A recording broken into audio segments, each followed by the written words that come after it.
have here is incredible, and I want to make sure that they have an opportunity to share with you how they're thinking about this moment. But for those of you who've never met me, I'm Congresswoman Becca Ballant. I live in Brattleboro. I have 2 teenagers who attend public school down there. I was a teacher for many years. I taught middle school, which is perfect preparation for Congress. That's why they don't get me down. I've seen it all. And so I don't have to tell you all about the urgency of this moment. You know it, you feel it. I've heard it from the few conversations I've had coming in. People feel anxious, feeling paralyzed, not sure where to put your energy. People also feeling like they're not seeing the kind of leadership that they want in this moment from some folks in my party. I understand that frustration. We haven't been in this moment before with an administration that is so clearly following the authoritarian playbook. And the framers of our Constitution never imagined that Congress would willingly give up its power to the executive. They never imagined that. That's why it's so scary. Because my colleagues are willing to give up the power of the purse and the power around declaring war and clawing back money that Congress has legally spent and passing executive orders that are clearly illegal. So we haven't been here before, but we have done hard things before, and we are going to do them again. I am an optimist, but I'm very practical. I am not naive. I know how bad it can get. And I was just telling this gentleman down here, my grandfather was killed in the Holocaust. I was taught at a very early age what it looks like when a democracy is failing, starting to fray at the edges. So I do not say it lightly that I feel like we're on the verge of sliding into an autocracy. Why do we all care about that? Because we care about each other in Vermont. That people are not just here tonight because of your own fears about yourself. You care about your kids, you care about your grandkids, you care about your neighbors. I was just talking to a woman who said, I'm concerned about the fact that my community members can't afford the prescription drugs. It's not just about self, and it's something that I really appreciate about serving all of you from the state of Vermont. We are very community-minded, and we understand that nobody is coming to do the work for us. We are the ones we've been waiting for. We are the ones who are going to swing the pendulum. And democracy is a concept. It's a plan. It's an idea. It's a bold idea, and it only works when we are fully engaged in the process, which is why it gives me so much joy to see all of you out here today. So really briefly, I just want to tell you, I am disgusted by what my Senate colleagues just did a few hours ago. Yeah.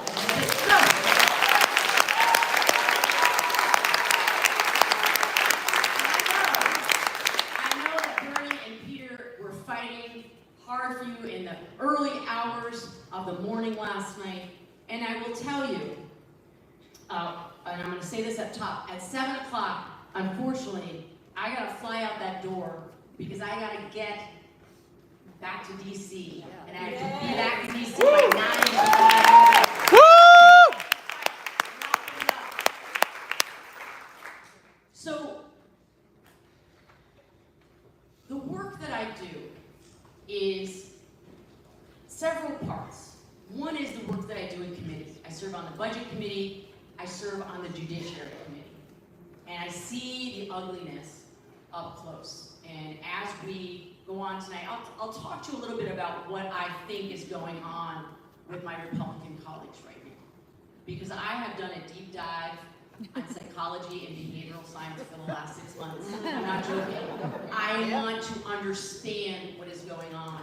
And there's several layers of that. But I'll just tease that for you right now. I know that people feel and I've heard it from folks tonight, that you're not seeing what you want from Democrats right now. Now, I hear you, I share that concern, but I also want to tell you that you're not seeing all of the things that we are doing day in and day out. And I'll just give you one example. When this horrible bill was first passed out of the House, my colleagues, my Democratic colleagues, and 4 of them, were up straight with no sleep for 48 hours, going toe-to-toe in the Rules Committee to try to pull out the worst parts of the bill, trying to save us from the worst impulses of this administration. There was no press covering that. The only narrative has been day in and day out, Democrats in disarray. That is not what I see on the inside. That doesn't mean I think we're getting it right. We need to put out a positive, clear message about where we're going, and not just about where we're going. And I promise you, every time you see that headline of Democrats in disarray, I want you to question who is planting that story and for what reason, and what are the things that are happening that I have no idea about. I tell you that because I don't want you to panic. There are so many people working so very hard on your behalf. And with that, I'm excited you're here. I'm going to turn it over to my dear friend and former Supreme Court Justice, Marilyn Scoglin, who will always be a hero to me. She was the first Supreme Court Justice in the United States of America to read for the law and not go to law school.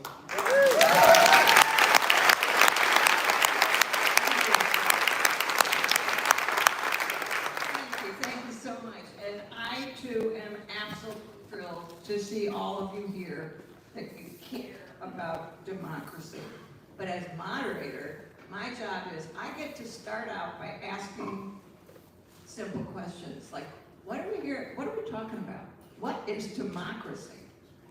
I would posit that before, long before humanoids figured out fire and invented the wheel, they had to learn to live together in a group so they didn't kill each other in their sleep. So as humans developed and formed societies, think about a tribe. There are different kinds of governmental structures that they used. They had to have a unifying belief system. They needed some ethics, and they needed some rules. As society evolved, so did the rules, and that brought about a government that was more formal and more systems driven. And one of these was the notion of democracy. Democracy, what is it? It's a system of government whereby the power is held by the people and exercised through participation, either directly or through elected representatives. It's often defined as rule by the people, and it comes from the Greek words demos, which means people, and kratos, which means rule or power. People have the power in the democracy. That term first developed in 5th century BCE in the Athens area. So we have direct democracy, where communities are small enough to gather together and make decisions by raising of a hand or something. What we have here is a representative democracy, where we have, through our elected process, we hired Congressman Pallin to make decisions on our behalf, okay? So, and the key aspects of democracy, as opposed to aristocracy or monarchy or dictatorship, is that the power comes from the people, and what's critical is the protection of free and fair elections, protection of civil liberties, and the abilities of citizens to hold their leaders accountable. Yeah. That is a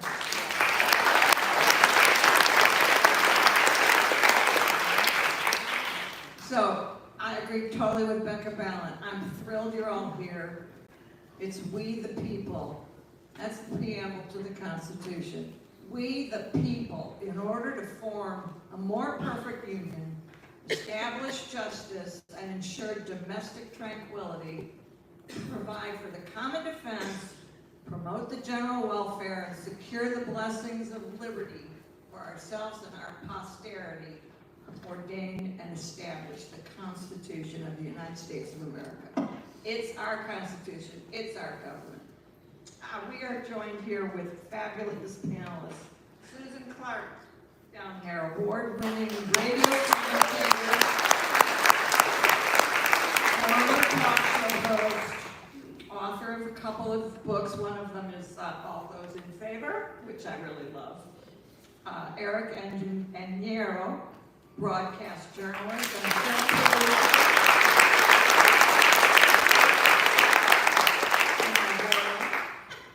who works with many boards and advocate entities such as the Media Factory, Vermont Institute of Community and International Involvement. We have Rodney Smola, First Amendment scholar, retired as of yesterday as president of Vermont's Law School and Graduate School. He's argued in front of the United States Supreme Court, and one of his books was turned into a TV movie. And if this audience is engaged and active and civil and polite, I will tell you what Hollywood star played him in the movie. And then we've got Sarah Copeland, Kansas, Vermont Secretary of State.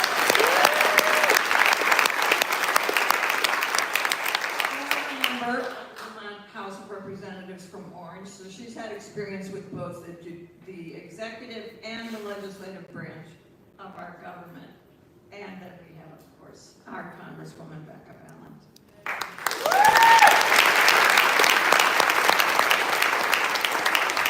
So that was my skimpy overview of what is democracy. But I'm going to start with the Secretary of State. Your office is in charge of our elections.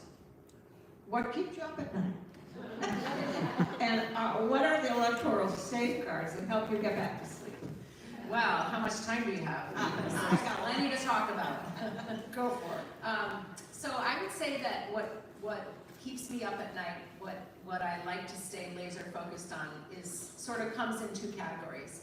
One is just the functioning of elections, right?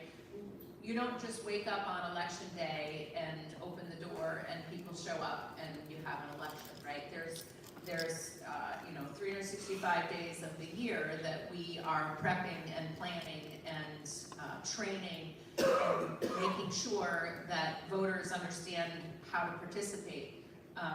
So making sure that we do that performance well and on the spot is something that keeps me up at night. But the other part that really concerns me is answering the question of why do people sometimes choose not to participate? And this is part of the reason why my office is focused on civic engagement and voter outreach. We created a new position. We're doing a lot of work out in the communities during election years, making sure people are registered and understand where to vote.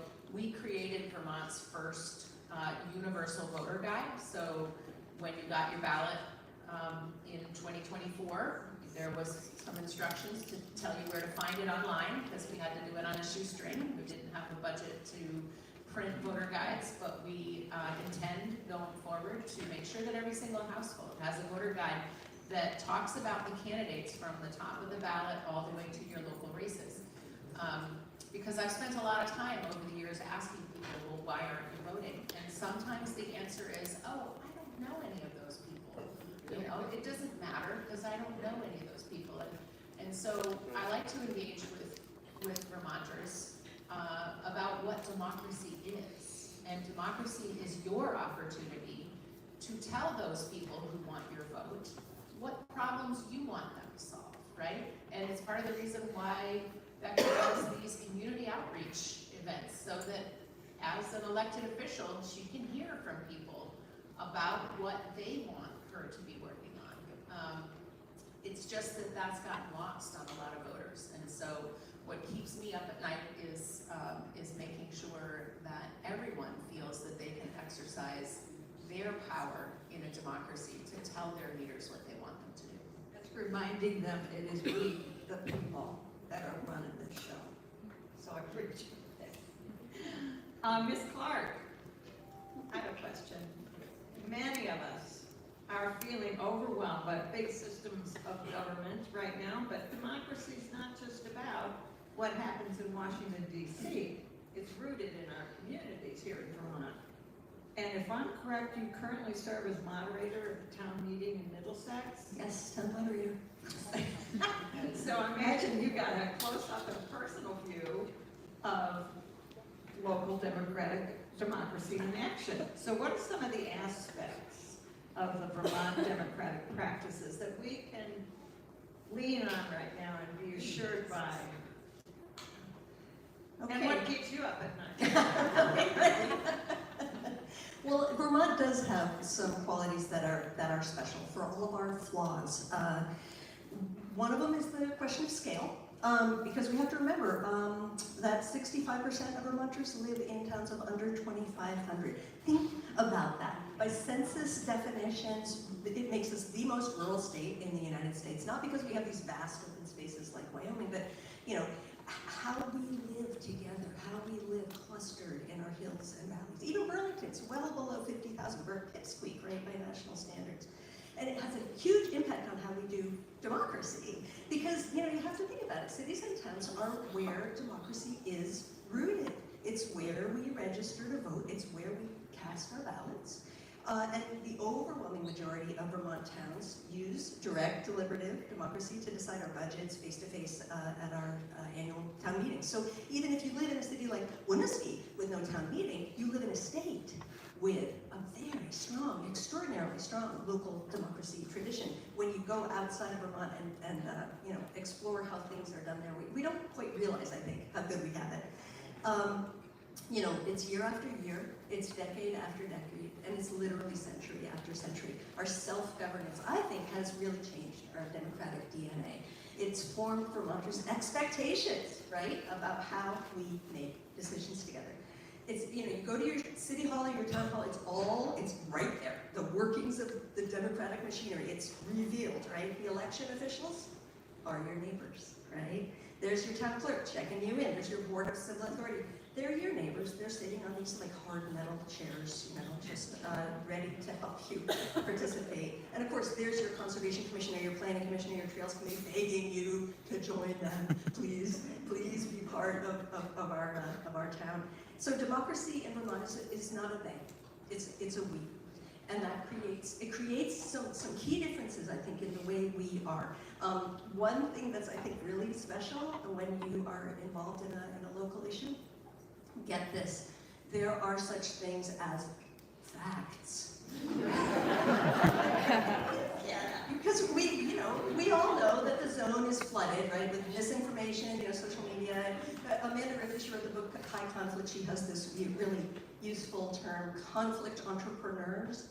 These are partisans, media outlets that they make it their business to sow distrust because they benefit from polarization. But it's really harder to be a conflict entrepreneur when you're face to face, sitting with somebody in a room. When you're buying a new town truck, you can go check what the mileage is on the old one, right? And believe me, I have been in a town meeting where people did that, right? So facts, right? It's weirdly refreshing. And we can also, we know how to be an opponent without necessarily being an enemy. And you see this again and again at the local level. A person who hates big government, hates spending, but gets it that, yeah, we need to tax and we need to spend in order to drive on that local road. Or a person who questions authority, right? And yet experiences tears of gratitude for their volunteer fire squad coming in formation dealing with a terrifying chimney fire. Coming together at this community level, I think it brings alive what we have in common, and it defies that nationalized narrative. It defies that us and them narrative. And by the way, it affects, I think, who we elect. Having personally experienced leadership roles ourselves, Vermonters have a pretty good idea of what leadership, authentic leadership really looks like. And as a rule, Vermonters do not elect a lot of posers, right? We really like straight talkers, Becca. I'm so glad. So I think Vermont's human scale democracy is a really powerful inheritance. Couldn't agree more. Oh, Professor Smola, how's retirement going? I keep saying that, I'm still a professor. I know. Okay, terms like habeas corpus and due process are being thrown around a lot by commentators and officials lately. So what are they talking about? And how do constitutional principles safeguard our democracy? So I couldn't help but notice, I think you brought your constitution with you. It's pretty I cool. go everywhere with it. So I've had the good fortune to be a constitutional law litigator for my entire professional life, and also a writer and a teacher. But I've been able to argue cases in state and federal courts all over the country, including the U.S. Supreme Court. And Susan, speaking of facts, one of the cases I argued, I was the main lawyer for Dominion voting against Fox News.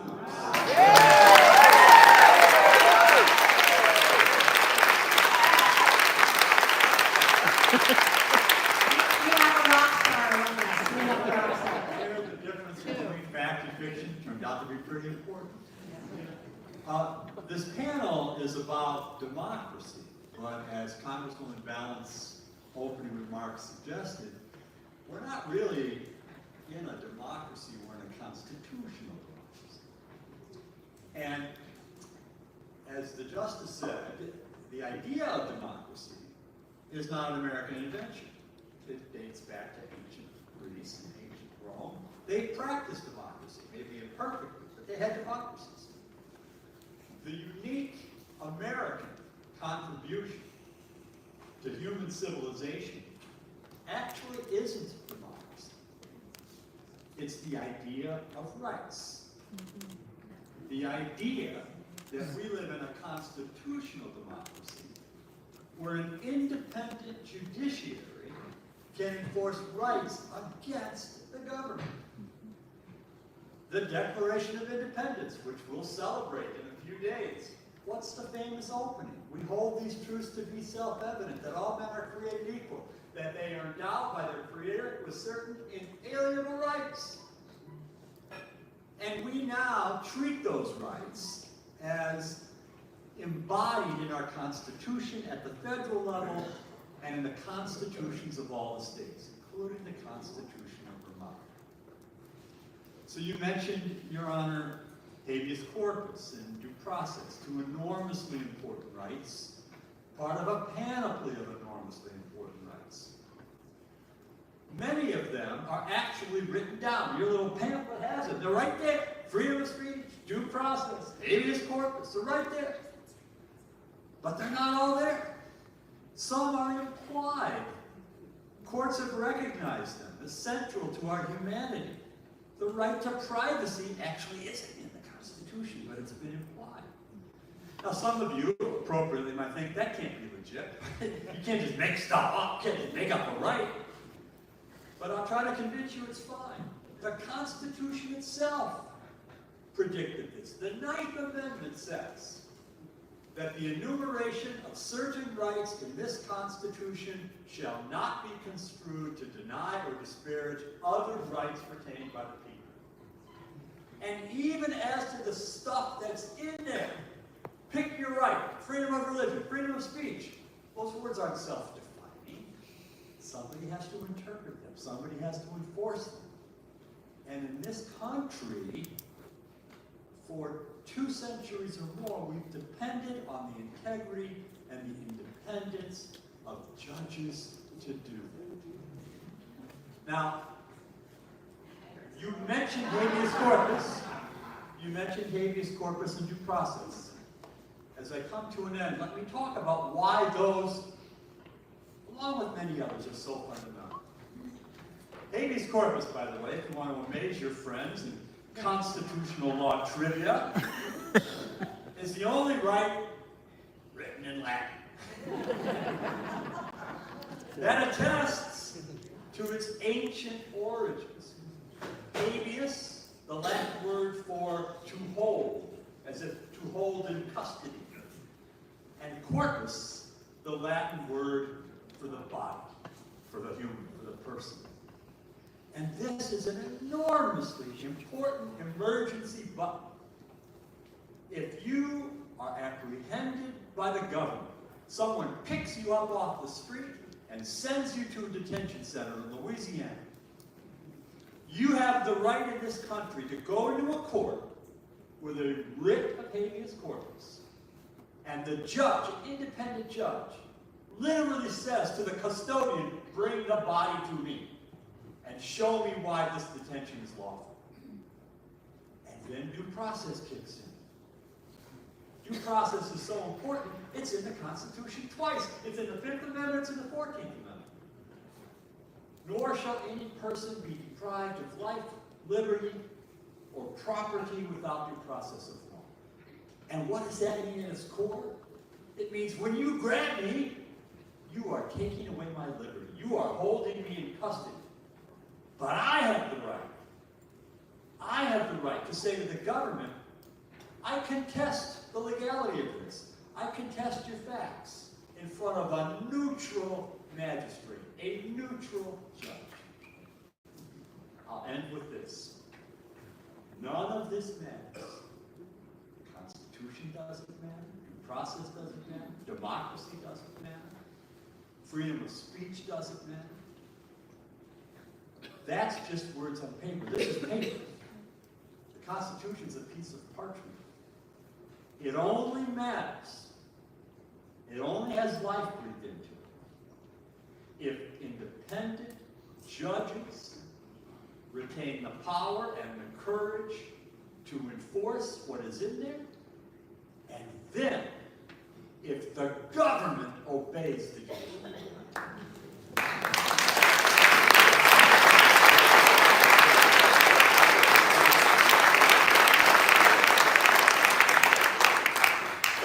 That speaks to why the only protest sign I've ever used is I heart the rule of law. Because I believe with all my heart that judges have taken an oath, and if they uphold the Constitution, things will work out. But meanwhile, Mr. Aniero, you work with many of the entities that seem to focus on education of the masses and the responsibilities of a democracy. Is that a fair assumption? Yes. And so could you speak to the role of journalism and media in promoting and upholding democracy and in educating the general public? Thank you, Justice. I'm here posing as the heir of Sandy Baird. I don't know if you know Sandy Baird. And your profile, Justice, reminds me that Sandy also, learned, like she clerked and then became a lawyer. And for Sandy Baird and our community of public affairs defendants and lawyers, there's two pillars that she was holding as important for democracy. Education, not only to go to school to learn all these theories, but having those kind of events where when the journalists or media didn't address something, as you were saying, the fights that you guys are putting out there in DC, at least we can talk to each other and do that. So democracy has a journalism and press as a pillar, a very important pillar, so much so that today this pillar is falling apart, and we see it. How do we see it? We see it by the silos in which each of us is. Last time I was flying from Atlanta to Vermont, I was on a Delta plane and then was watching Fox News. My neighbor, a lady, was horrified. How could you watch Fox News. I said, as a journalist myself, because I work for Voice of America and for CNN, I have to go listen to everybody before I make up my mind. Unfortunately, even in Vermont, we're failing that requirement because polarization has put us in silos. We don't listen to the other parts. And so how do we bring that? We need to reinforce the place of public media.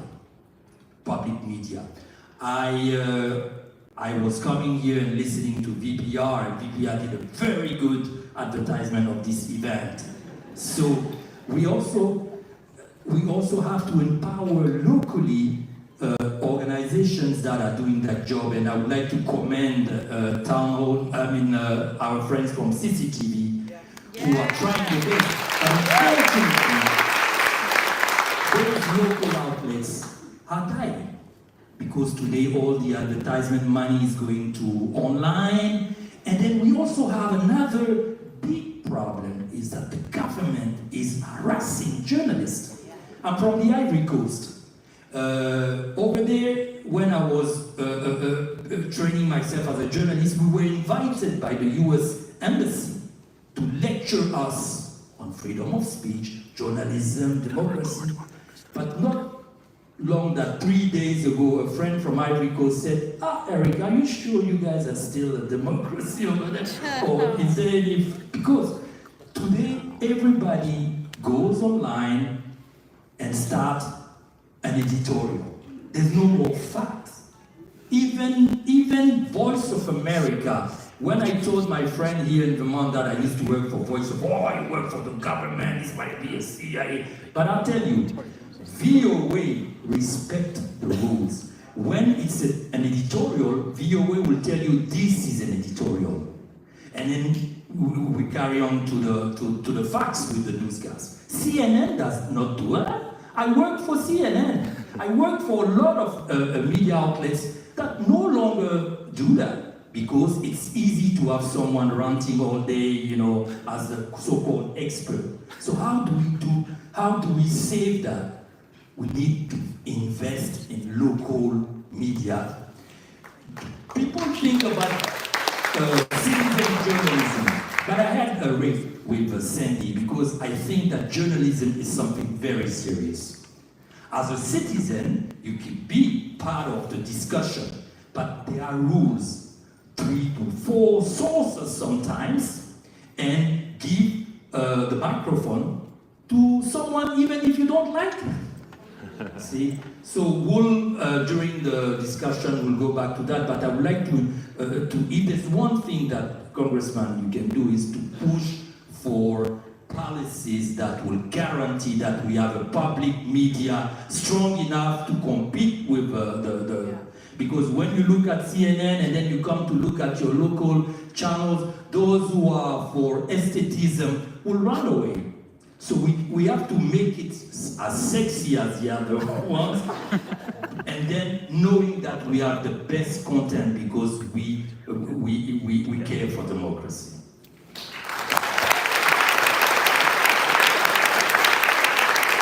And finally, for comments from the panel, before we get to the questions from the audience, Congresswoman Ballant. Hard for me to say that. I know, you can call me back though. It's I okay. can't, no, not her. You have often said how important it is to communicate across the aisle, across our differences.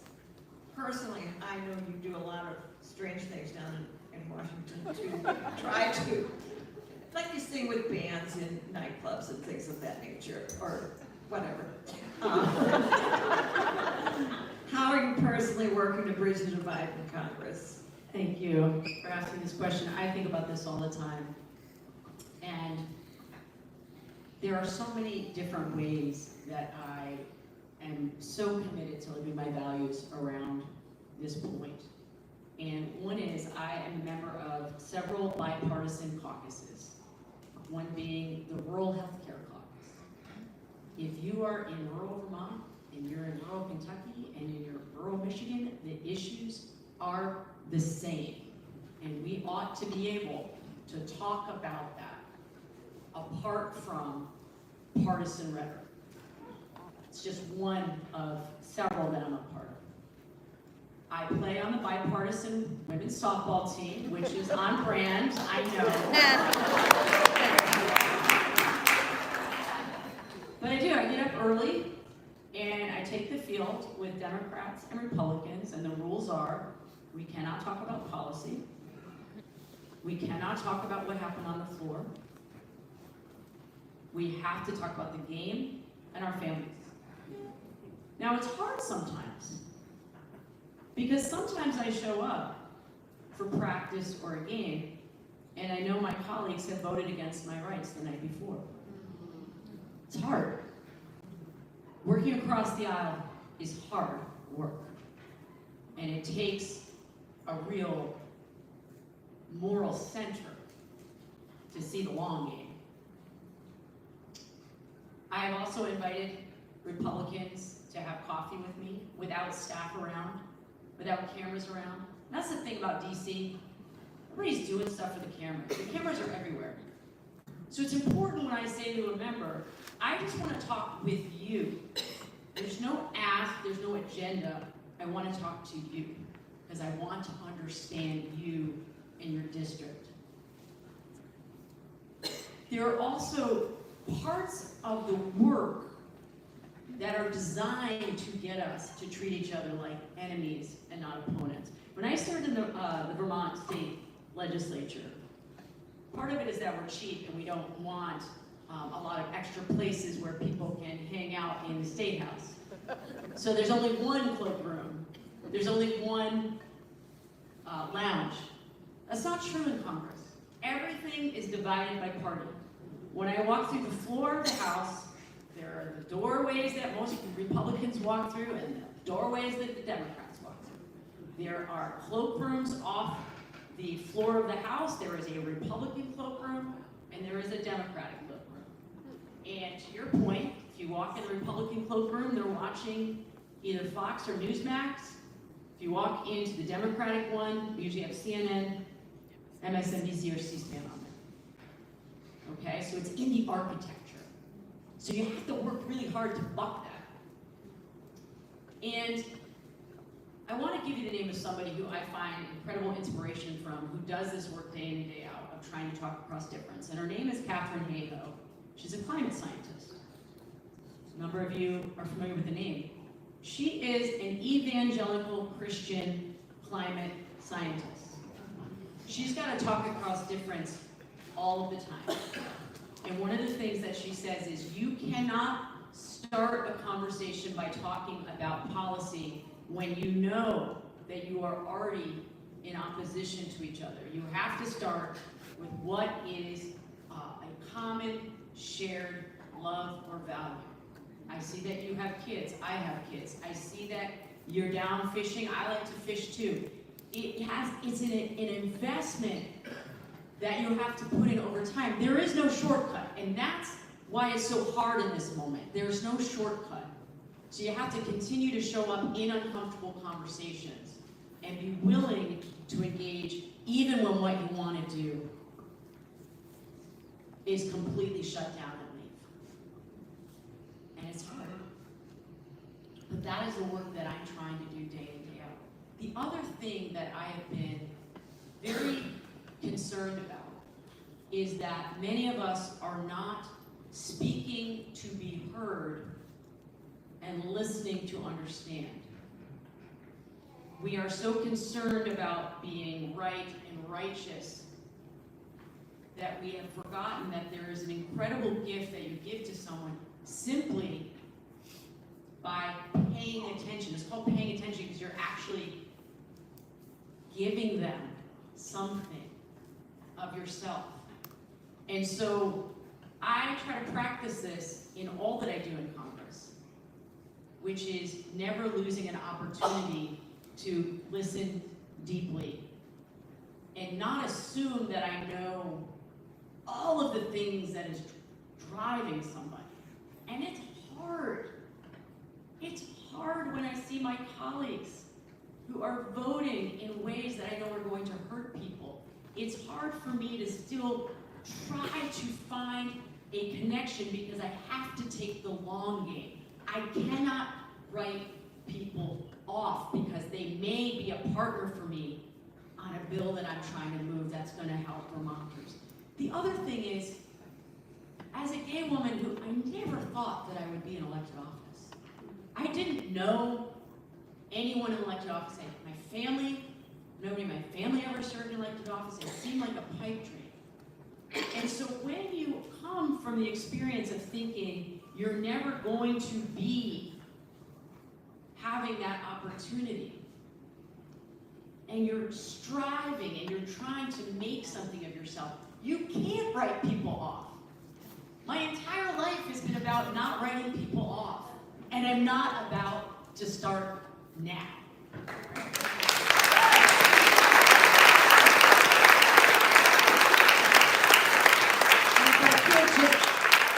I just want to quickly comment on what a couple other people have said here.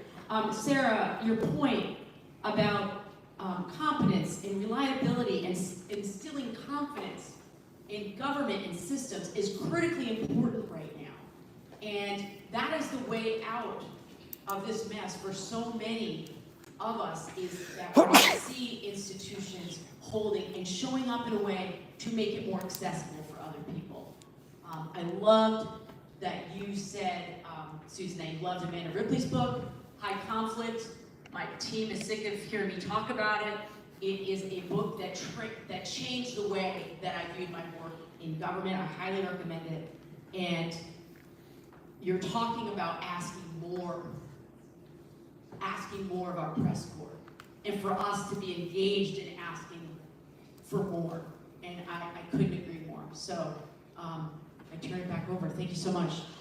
I agree. I mean, I agree with everything everybody has said here. Does anyone want to comment on what another panelist has already spoken to? Or shall I move on to the questions that have been submitted by the people? The people. That's what this is. Okay, Amelia from White River Junction asked, and please, all the panelists can jump in here. What are the specific areas of the Constitution where you see the document is holding and working to protect our democracy, and where is the judiciary holding? Anyone? What's still working? I'll add two. What's in the Constitution that will assure us that the executive will pay attention to what the courts decide? So I'll go first. I'm guardedly optimistic about our Constitution, and I want to encourage you to be as well. But you got to understand, this is coming from a cockeyed optimist. I grew up in Chicago. I'm a diehard Chicago sports fan. Our mantra is always next year. I think that you'll be surprised as time goes by over the next couple of years as to how successful many of the challenges to the flurry of executive orders issued by this administration will be. It's still early in the game, but there are something like 250 current federal lawsuits challenging those orders. And in roughly 190 of them, judges have issued some relief to those making the challenge. And I suspect, contrary to what I'm guessing a lot of you are kind of figuring, I suspect you'll be surprised at the end of the day at the relatively good won-loss record of the challengers in the U.S. Supreme Court.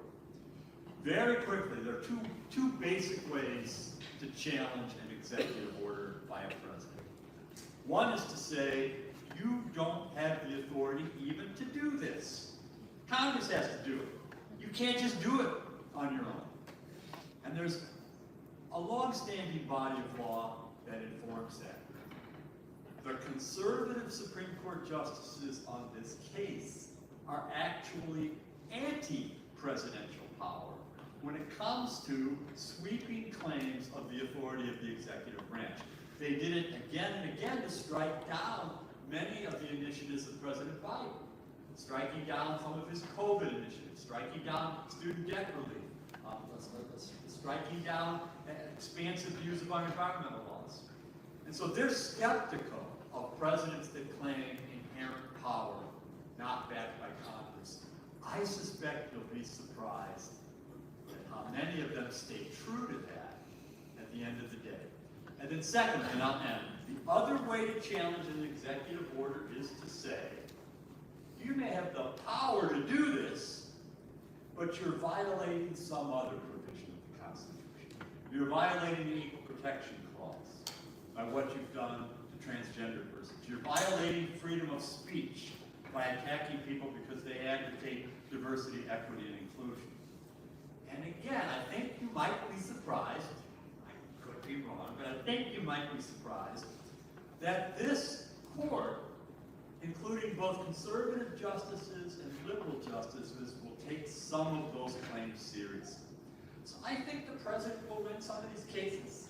He's good at the delay game, and a lot of these early decisions that are coming down have been procedural decisions. But I suspect before his term in office is over, you'll find the court standing up for some of these things. Now, in some instances, it'll get erased by Congress anyway, because Congress will just defund this. But in a fair number, I think you'll be surprised. I think that's urging you to have a little hope that the system will work. I agree. I agree. You've got to have to maintain some belief in the judicial system. Everybody wants an instant answer. Oh, he can't do that. He shouldn't be able to do that. The courts are saying procedurally he did it wrong, or there's no power in the Constitution for him to do it. And they're not going to be upholding a lot of these things, but it's not going to happen overnight, and people lose faith. I still have faith in the judicial system, as otherwise, what did I do with the rest of my whole life? So, Rodney, though, to the second point, is there a secret, fail-safe lever we pull if this administration defies a direct court order? And the answer is no. Then you truly have a constitutional crisis. So we've been lucky in this country that historically presidents have obeyed judicial orders even when they disagree. Dwight Eisenhower disagreed with Brown versus Board of Education, but he sent federal troops to Little Rock to integrate Little Rock Central High School. Richard Nixon obeyed the court order in the Watergate case, and he lost the presidency. Even the myth about Andrew Johnson saying to John Marshall he's made his order and let him enforce it is overrated. He didn't really even say it, and in fact, the order was obeyed. This is sort of the last point that I was trying to make. Paper is paper. Judicial orders are judicial orders. At the end of the day, we depend on trust and good faith, and we've been fortunate, for the most part, to have chief executives that have followed the rule of law. God help us if that ends. We're here already. Okay, Abby from Burlington asks, how can we convince the people of this country, particularly the young folks who are disillusioned with politics, that democracy is worth defending and that their participation is critical? How about Secretary of State? I love that question. Thank you, Abby from Burlington. It's a great question because what we need to understand as citizens in a democracy is that the people who make the decisions are the people who showed up. And in the absence of somebody showing up and saying otherwise, the people who are in power will continue to do what they think they should do, right? And so, is it easy?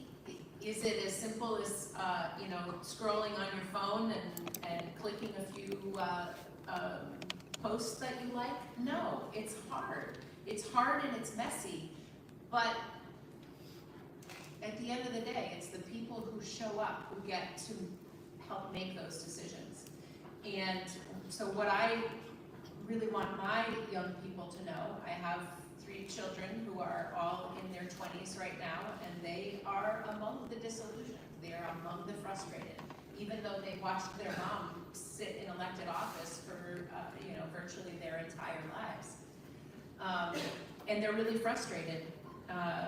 But at the end of the day, what I need them to understand is that until they stand up and tell their leaders otherwise, they're not going to get a new result. When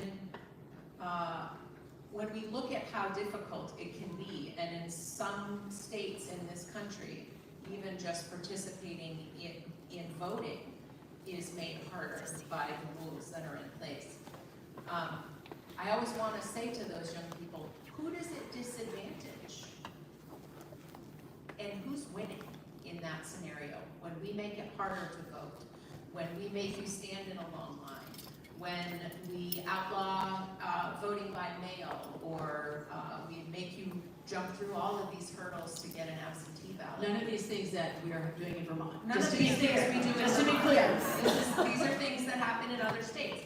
But who does it advantage? It advantages the people who are already in power when it is harder for you to participate. And I don't know, I mean, when my kids were teenagers and they didn't like what was happening, they certainly let me know. And so I want to challenge young people, channel your middle school self, right? Defy authority. Get out there and tell people what you want them to do. Because in a democracy, it's our job to tell our leaders what we want them to do, not the other way around.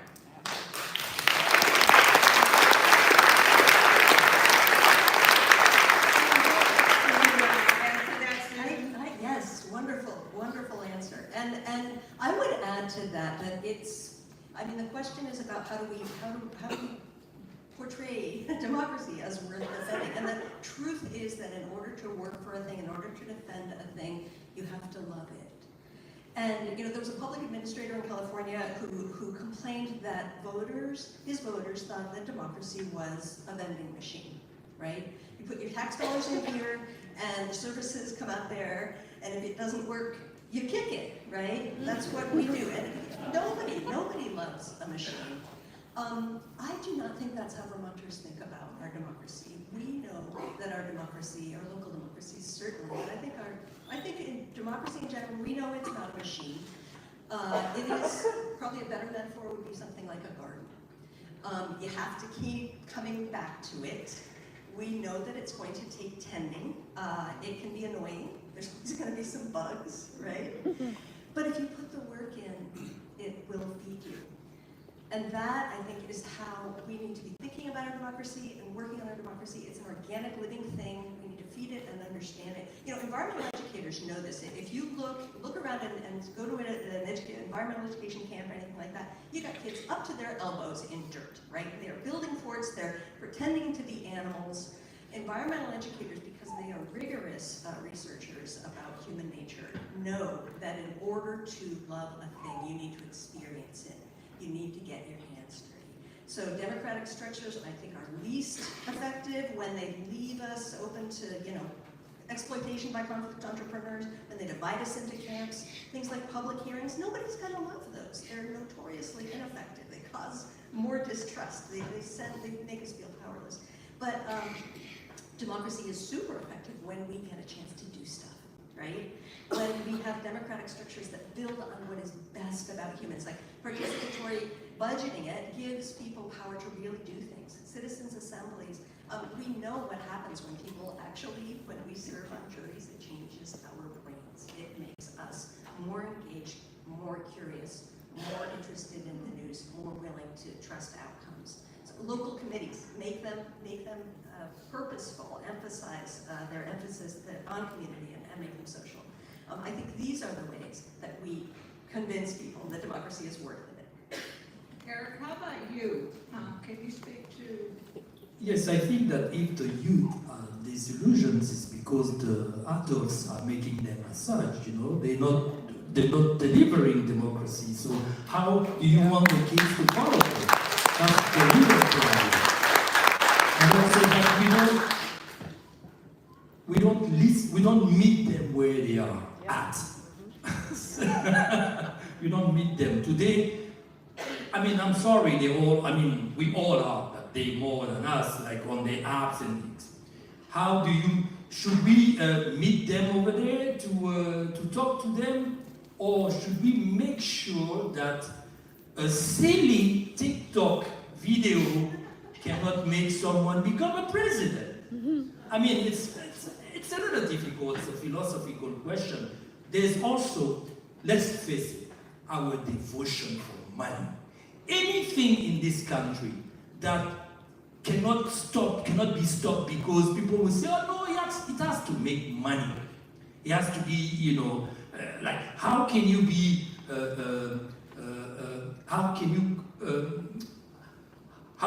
against something when your own money is paying for this algorithm in your 401k or whatever? We also have to figure out what is our rapport with capitalism. Today, talking about democracy in the ultra-capitalist country, it's almost an oxymoron. You ask yourself, could you be a democracy when you have to wait 20 years after Camp Le Jeune so that people can make a little bit of money, even in litigation, and then they have to make all the money? Could you wait 10 years when, the opioid people are still, So we have also to look at it. Money is what fuels the whole system, the apps, everything. So we have to be clear about how we do that. We have to be a good example for the youth. We have to engage them. We have to meet where they are, but also at school, as you said. When we were kids, we like to do mock elections and, learn how it is. We like to go to see Becca in DC and talk to her. You have to engage those youth, not expect them to follow you when they have so much fun looking at a dance, a weird dance on the internet that makes someone become president.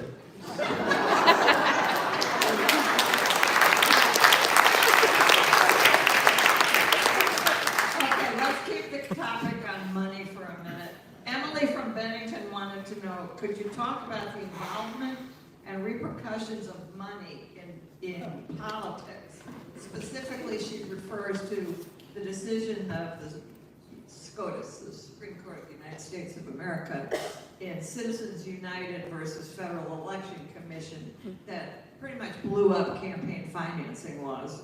And the court found that laws restricting political spending of corporations and unions are inconsistent with the free speech clause of the First Amendment. It was a 5-4 ruling, so it was close.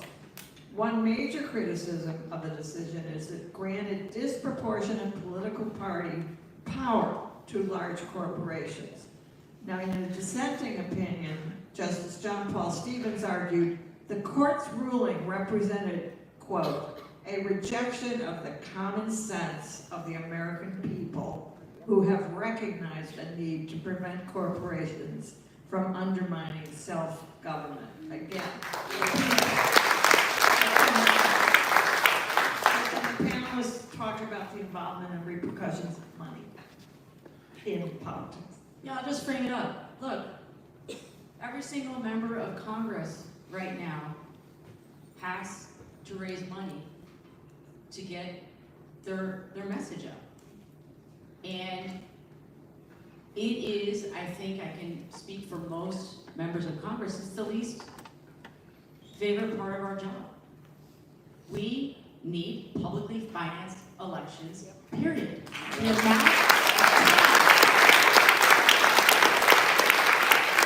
The amount of time and energy that is spent raising that money and the sheer volume of money that we spend is obscene. And Citizens United decision was a disaster. Many of us in Congress have been working to try to figure out how we overturn that decision, but there are no easy answers in the short term. And so one of the things that we've been talking about within the Democratic caucus is, and I don't have any hope it will move in this Congress, what we're gonna try is to at least put some banning on congressional stock trading. I mean, where are we going?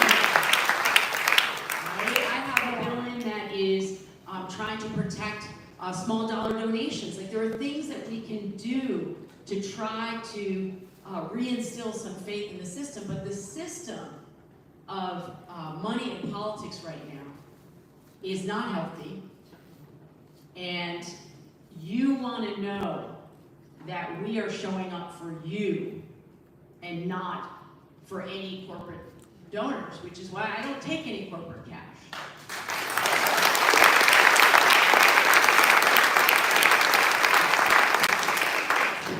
But so, please jump in. I'll just reinforce both what the questioner said and the representative said. It seems to me if you need proof of the unhealthy influence of money in politics, you can find it in 2 words. Elon Musk. Those are actually, I guess they're words, okay. Justice, if you don't mind, I would like to bring an international perspective to that. Sure. I mean, it's one of the only countries, I don't know if there's another one, that, where money can flow with no restriction in politics. My friends in Ivory Coast are asking me, lobbying and all this money that, is it corruption or is it like nice corruption? Like in other countries, everything is capped. Come on. I mean, billions of dollars just to get elected. It means that maybe we don't even listening to what is at stake. It's just like, he has like the best advertisement. And so I don't know if it's possible, and that's a question to those who know the law better than me. Is it somewhere in the Constitution that we can cap all this, we can regulate money in politics? Well, I suggest after Citizens United, it's going to be pretty hard to regulate it. They took that away kind of from the people, yes. Moving on, Trent from Essex Junction asks, over the years, Vermont has secured some important safeguards to protect our rights. Same-sex marriage, shield laws protecting medical providers of abortion, for example. Will those protections hold against changes at the federal level? And what is the interaction between the Vermont Constitution and the United States Constitution? Professor, let's start with you.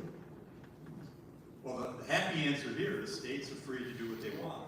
So, despite the Dobbs decision, for example, removing abortion from the United States Constitution, many states, including Vermont, have secured it. And that's the genius of our federal system. So the answer is yes. States can, if they have the will, protect rights that may have been lost at the federal level.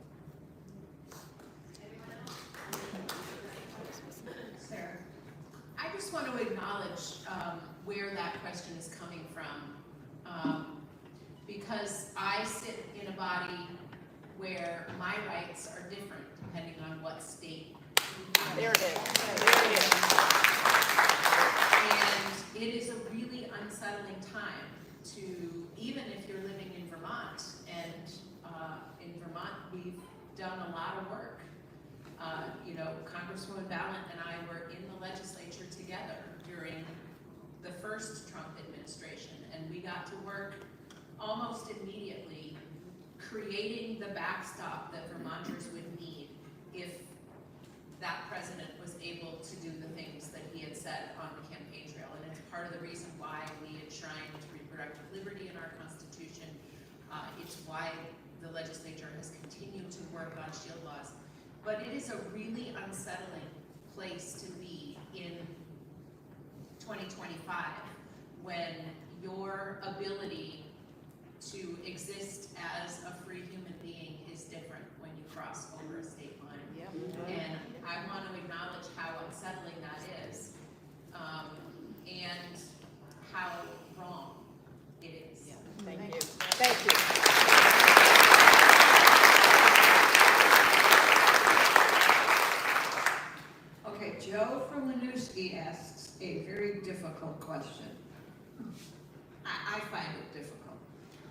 Could the Electoral College be reformed to reflect the will of the people and create a better representative democracy?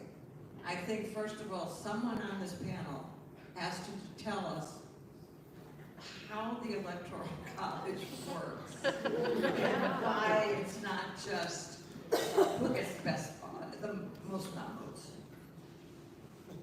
Well, the framers of the Constitution were deeply flawed. They embraced slavery. The Electoral College is not the moral abomination of slavery, but it sure is a bonehead system. And they were elitists, and they were anti-democratic, and it's an anti-democratic institution, so it should be abolished. The problem is, how do you go about that? Well, you could have a constitutional amendment that would require an act of Congress and the ratification of 38 states. Good luck with that project. But I will tell you an ingenious potential workaround that has been in the works for a while. It's a clever idea. It's an interstate compact in which a group of states get together and say, here's what we'll promise to do. We will give all of our electoral votes to whoever wins the national vote. And if enough states signed on to the compact to get you over the 270, then in theory, we would effectively abolish the Electoral College, because whoever won the national popular vote would get 270 votes. Now, I think they're up to 209 Electoral College votes. I think 17 states have adopted the compact. Whether the Supreme Court would uphold it or not entirely clear, but you can make a very good argument it would be legit, because the states themselves get to decide how to pick their electors, and they would just be saying, well, we're going to do it this way. And you got enough of them, you'd have this clever kind of local defeat of this really dumb national constitutional system.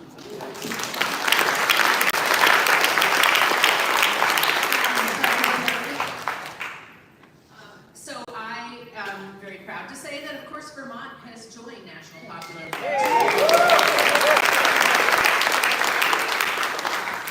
And, you know, keeping tabs on the activity of the organizers of National Popular Vote, it's really heartening to see. They're traveling all over the country, talking with legislators to try to get more and more states to sign on. And so if you want to follow their work, just call up your favorite search engine. It's called National Popular Vote. And you can follow their work. You can even reach out to friends who live in states where they're trying to bring in the next set of delegates. So, you know, I appreciate the candor that you used in describing the Electoral College, because it really is pretty nonsensical, and I think most Americans, if they understand it at all, are confused about why we do it that way. And one other quick point. If you're not in a swing state, it's demoralizing. It saps the democratic spirit, because why the heck should I vote? Because it ain't gonna matter. It only matters what Wisconsin does, or Arizona does, and that's not helpful. I was told there's no 5-second delay rule here, which is why it was directed primarily to me, so that because no one was going to edit me. But I too appreciate your candor. It's ridiculous. Yeah, I would like also to add that, you know, it doesn't stop with only the popular vote. So we can also experiment other ways of doing that, you know, that there's the one that it takes, if someone comes with a maximum it can get, but there are also second legs, like where if you don't have the majority, then you have to go to a second turn, and then that second turn could be a place for alliances and, you know, for right choice to make later on. So there's a lot. My first election as a journalist were the Chads, about the Chads in Florida. And a few weeks later, a few months later, I went to Chad, the real country. A totally different election where, I'm sorry, the US has some good standards, but we have to do some work. So I remember exactly these Chads. And Congresswoman, do you want to jump in on this one? No, I don't, because people have said exactly what I was going to say. So let's move on. Okay, here's Randy from Underhill. For decades, Americans have considered the United States to be a beacon on the hill because of our democratic principles. what does our constitutional crisis mean around the globe? Assuming there's a constitutional crisis, and are there other countries that have emerged from a similar crisis stronger and more committed to democracy? Anyone? I'll start with the first one. Okay. We have lost so much credibility in such a short amount of time. Relationships that we have built up over 80 years around the globe are being destroyed in a matter of months. And it isn't just diplomacy. If you look at what happened during World War II in terms of research and science, everybody was coming from Europe to do their research here. And right now, our researchers and scientists are leaving because their funding has been cut and they want to go to a country where they can do their work. That is shocking. And so it's related. It's not just about our standing in the world as it relates to democracy and diplomacy. We are shooting ourselves in the foot in terms of shedding these researchers and scientists who are here because they want to do their best work here. But does the world at large think we've lost all credibility because of the ups and downs from the administration in Washington? Yes. This year in my country of origin, the Ivory Coast, a lackey of Washington and Paris will be running for a fourth illegal term. There's only 2 terms by the Constitution. So every other year, they change the Constitution, and according to the interpretation of the change of the Constitution, he put everything to 0, and then he can go run again. Today, all the tyrants, all the dictators around the world, especially in countries in Africa that have, I've looked at the US as the flag bearer, the light, the torch of democracy, even though it's a constitutional democracy. They perplex. What's going on? Then how can you come and tell us to do something if in the country that we revered as, the beacon of democracy? I grew up with the portrait of Kennedy in my country. My father was so in love with what Kennedy was representing at that time on behalf of America that he started wearing only shoes from New England. Florsheim shoes. I had all the records of American, but because now, and I remember when I said that recently, we have Donald Trump. He said, "Listen, kid, all periods have the Nixon. When Nixon was there, they thought it was like the end of the world. So we need to. It's dangerous what is going on. A lot of freedom fighters are being jailed because what is Washington going to do? So we need to, whatever is happening here is definitely having, and then people are not happy about it. The other thing that I think is a very dangerous situation right now as well is because we have cut all of the USAID programs. Tyrants around the world are moving into those regions and offering the food and the services and the vaccines and the health care that we used to provide.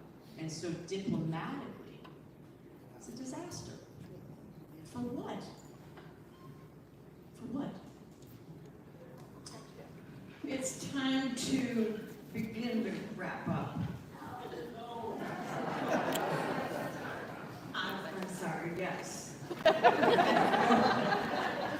So, I want to ask each panelist, just for a brief, 2 minutes each, if you could choose one thing to recommend to these folks here, what they could do to fight for and strengthen our democracy, what would it be? Secretary of State Copeland Hansel. All right, on the spot. So when people don't understand how the levers of power work, it's easier to control them.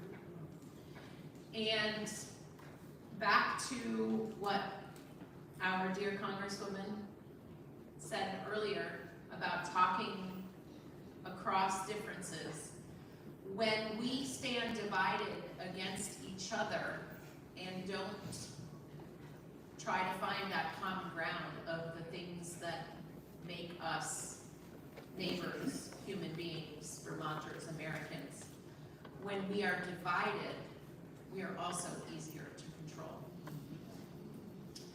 And so I think what I would want to challenge you all to do is to lean into helping your neighbors understand how those levers of power work.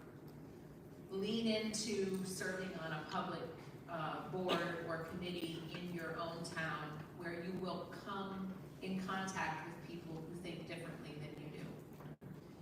And lean into talking across those differences, because we exercise this much more naturally in Vermont, as Susan said, than in many parts of the country, but this is the only skill that is going to bring us together and bring us forward, is the ability to sit down with someone who thinks differently and find that one nugget of common ground that you have. And it's hard and it's challenging, and as Becca said, when you are trying to talk with someone who has just voted to take your rights away, it is the hardest conversation in the world. But I think that's where we need to go in saving this democracy. Professor?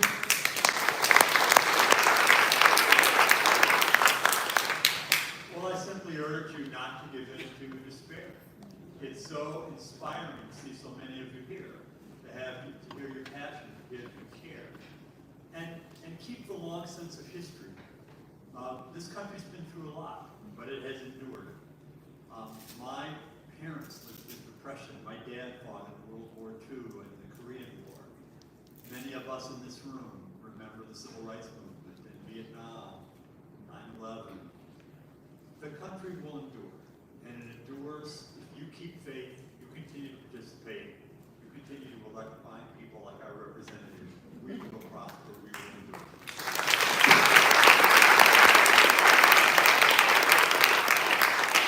Susan?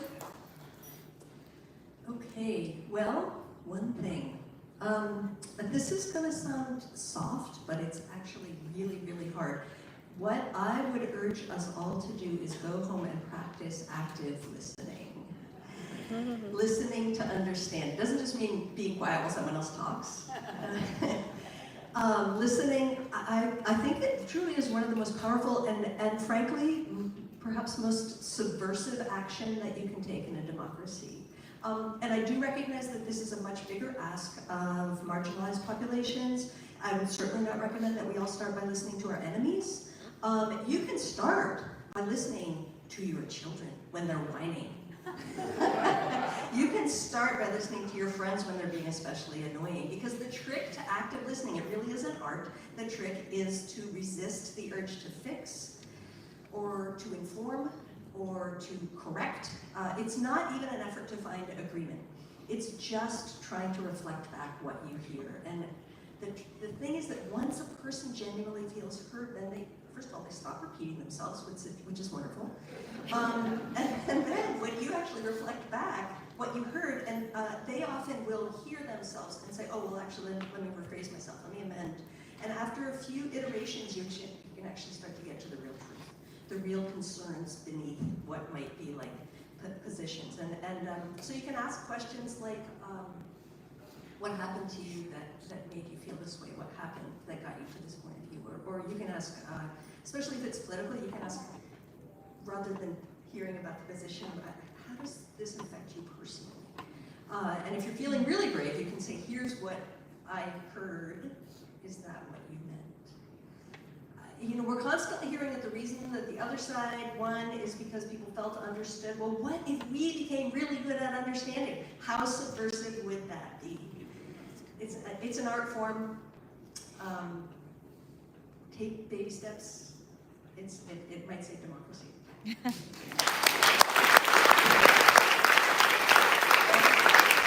Oh well, I took some notes so that I can be efficient. So we need to defend the First Amendment. It's important. First Amendment, defend it. Now, what does it mean? Economic pressure. 2/3 of the U.S. Counties have lost local newspaper since 2005, when the watchdogs disappear. Corruption is number one. Digital disinformation, we need to work on that. I don't know what, Becca, you guys are going to do in Washington, but we need to look seriously into that. It's the first time, 250 years ago, maybe you can inherit a tyrant. Now you vote for it, just because you get fooled by spin doctors. Hey, don't think that what happened is just because one guy was most popular. Spin doctors work like every day on the apps. Even in Ivory Coast, where I want to visit, everybody loved our guy. The pastors here, to whom most of the new Americans go, because we don't see them. We don't bring them to the discussion. We don't bring democracy to them. Education for democracy. They rely on the pastor. And the pastor told me, this guy is a good guy. He's sent by God because he's against all this war, blah, blah, blah. And then the same pastor comes to our office with Sandy. He has 5 people that are going to be deported. But maybe they didn't know better. So we need to educate people. We need also to make sure that in colleges, debates come back. You have to be able to debate with your opponent so that you can know exactly, how to react in the real life. Education, and lawmakers, please pass the Federal Shield law and tax credits for local news organizations. That's it.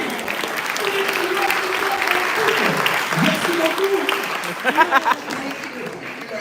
I'm going to turn it over to Rebecca here to close us out. But all I want to say is that little thing I said to you earlier, we the people of the United States of America can form a more perfect union. That is the preamble to our Constitution.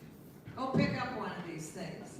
This is your Constitution, and you created it. You did the building blocks and created the templates for the structure of democracy. Becca. Well, I want to start by thanking our panel tonight. Marilyn, Sarah, Rodney, Eric, Susan.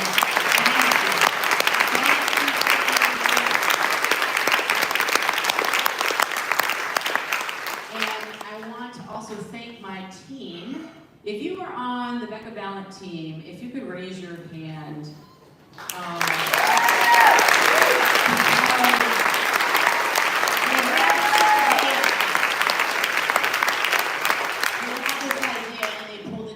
So I'm so grateful to them. So look, I know that it feels so overwhelming. You don't know what to focus on, right? It's flooding the zone. It's a strategy. It's a tactic so that we do feel overwhelmed and disconnected, so we give up. So here's my ask of all of you. You gotta pick the one thing. Is it reproductive rights? Is it protecting veterans' health care? Is it protecting the vote? Are you fired up by what you heard about doing the end run around the Electoral College through the National Popular Vote? Is that turning you on? What is it? What is the one thing? Become an expert at that. Not an armchair expert watching what's on your phone or the pundits. I mean, really get curious. Become knowledgeable in your family and your community on this, and then figure out locally how you can get involved in this thing.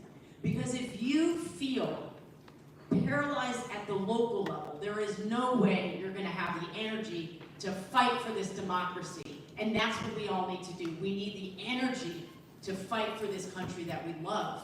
So pick the one thing.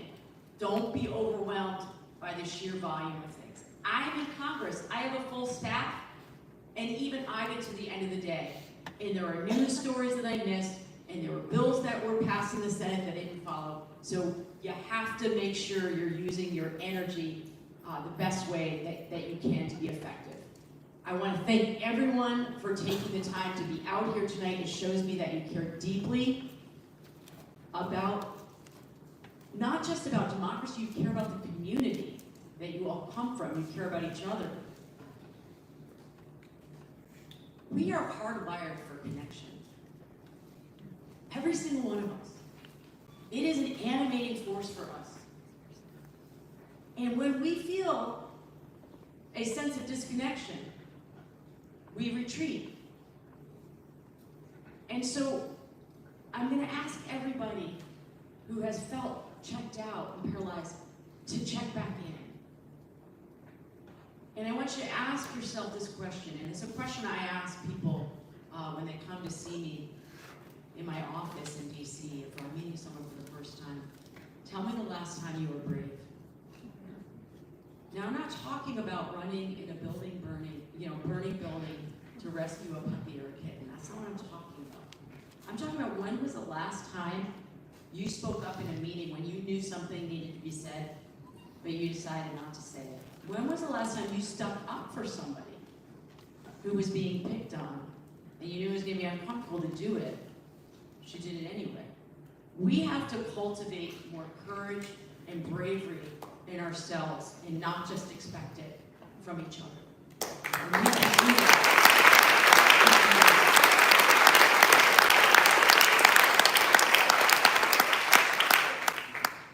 So as I said, I unfortunately have to slip out right when we end, because normally I would stick around for a long time and just give people an opportunity to talk to me directly. But my staff are staying behind. If you have a question or if you have an issue that you're trying to get solved, whether it's with Social Security or whether it is with veterans benefits, my staff is here. Please use them. And I'm sure some of the panel members are going to stick around as well, and they want to be a resource to you. So, you're going to stay connected. You're going to figure out how you individually can be more brave and courageous. You're not going to lose hope. And I can tell you, I see the ugliness every day, and I have not lost hope. I have not lost hope. We will prevail. We will prevail because we have all of the energy that we need to prevail. We have all the talent that we need to prevail. We have our values and our guiding stars within us in our community. We will prevail. I believe this in my soul, and you are all reinforcing that for me tonight.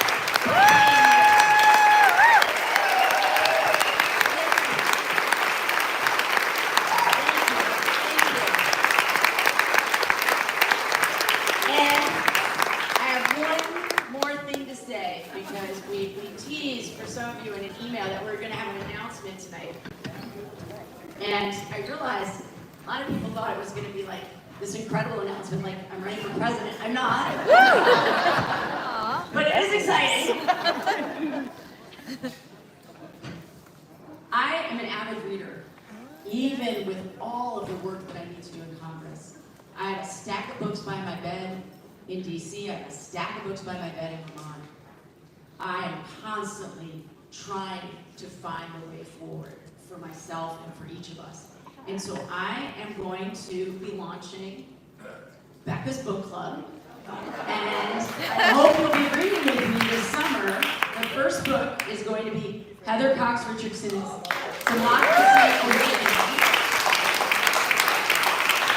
And many of you are already familiar with her work through Letters from America. She has a podcast you can follow. Many of us in Congress follow her closely because she doesn't just talk about the moment that we're in, she talks about where we've come from that will help us figure out where we're going. So that's going to be the first one. We'll be sending out more details about We want to do a public event about it, but we also want to engage libraries across the country.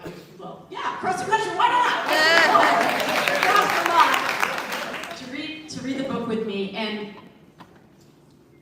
you know, I